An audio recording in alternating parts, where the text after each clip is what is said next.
নমস্কার বন্ধুরা, আমি স্বপ্না কিচেনে আপনাদের সবাইকে স্বাগত জানাই। আমাদের আজকের রেসিপি ডিম তড়কা। ডিম তড়কা তৈরি করার জন্য আমি যে যে উপকরণগুলো নিয়েছি সেগুলো আপনাদের একবার দেখিয়ে নেব। এখানে লাগবে পেঁয়াজ কুচি, আদা কুচি, রসুন কুচি, কাঁচা লঙ্কা কুচি, টমেটোর কুচি, ধনেপাতা কুচি, কস্তুরি মেথি।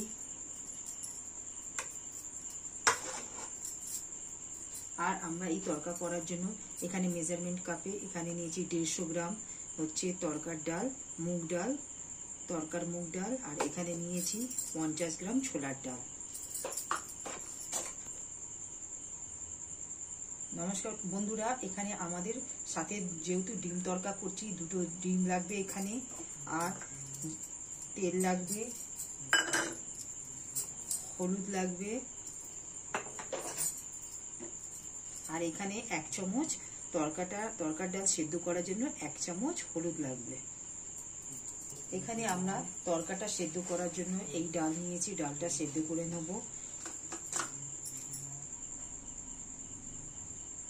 আমরা এই তড়কার ডালটা সেদ্ধ করে নিয়েছি নুন আর হলুদ দিয়ে। তড়কাটা করার জন্য আমরা গ্যাসটা জ্বালিয়ে কড়াটা বসালাম।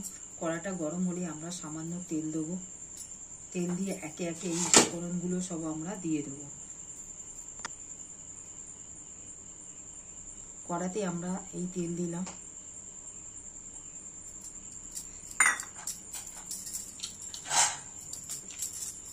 তেলটা গরম হওয়ার জন্য অপেক্ষা করব।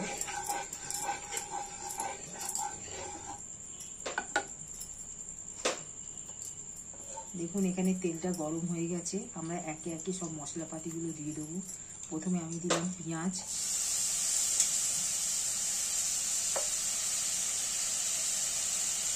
তারপর রসুন কুচি, লঙ্কা কুচি,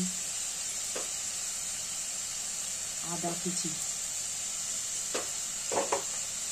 এগুলোকে দিয়ে ভালো করে একটু হালকা লাল করে ভেজে নেব।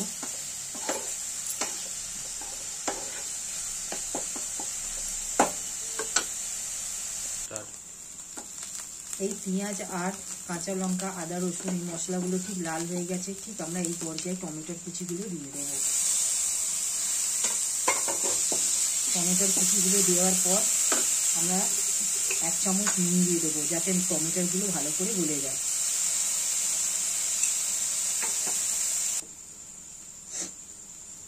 বন্ধুরা, এখানে টমেটোগুলো গলে গেছে। আমরা ঠিক এই পর্যায়ে 2টো ডিম ভেঙে দিয়ে দেবো।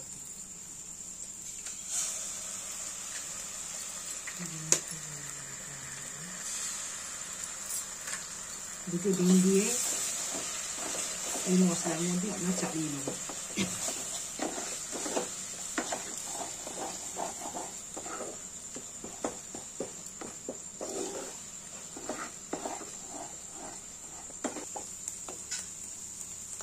এখানে আমরা এই পর্যায়ে ডিমটা ভাজা হয়ে গেছে। এখানে আমরা একটু তড়কা মশলা দিয়ে দেবো, 1 চামচ মতো।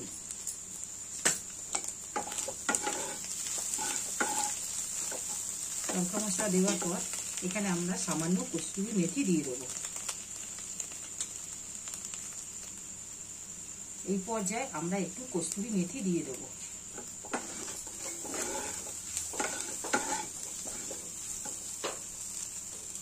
এইবারে আমরা কস্তুরি মেথি দেওয়ার পর আমরা এবারে তড়কাটা আমরা এবার দিয়ে দেবো।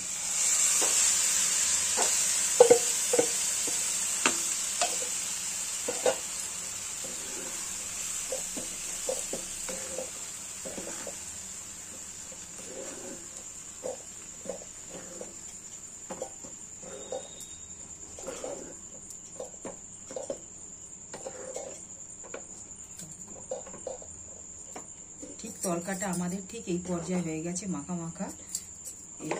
এই সময় আমি একটু কুচনো ধনেপাতা উপর থেকে দিয়ে দেবো।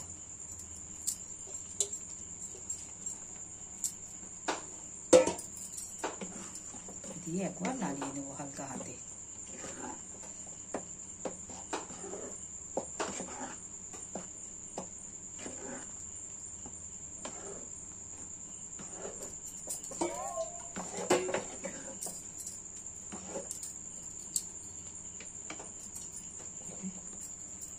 দেখুন বন্ধুরা, এখানে আমরা এই তরকাটা খুলে দিয়ে দেখলাম ঠিক এই পর্যায়ে তরকাটা পুরো সম্পূর্ণ হয়ে গেছে আমাদের।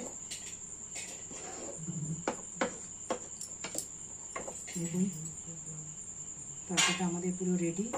এবার তরকার জন্য অনেকে আবার পরোটা রুটি দিয়ে যেটা দিয়ে খেতে পারেন, এটা আপনাদের চয়েস, কিন্তু আমি এখানে 500 আটা মেখেছি, এখানে আমরা 2টো রুটি তৈরি করে নেব। বন্ধুরা দেখুন আমাদের এই তরকা রুটি তৈরি হয়ে গেছে।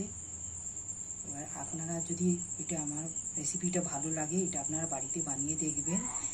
আর প্লিজ আপনারা সাবস্ক্রাইব, শেয়ার আর লাইক দেবেন। ধন্যবাদ।